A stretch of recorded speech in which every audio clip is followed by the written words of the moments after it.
Hello everyone, welcome to my channel Initial Solution. Today in this tutorial I'm going to show you how to create a poll on Outlook.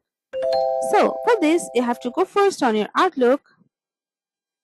So go for new email here and go to options.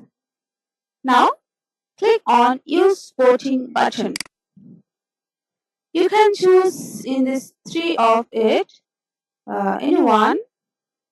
So if you want custom to custom, then you can custom from here. So I'll custom from here.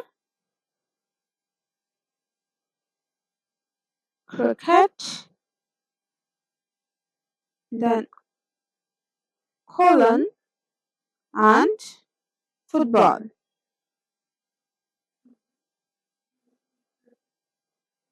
Okay, now you have to click on close and you can see it's added. Then you can send it to your members.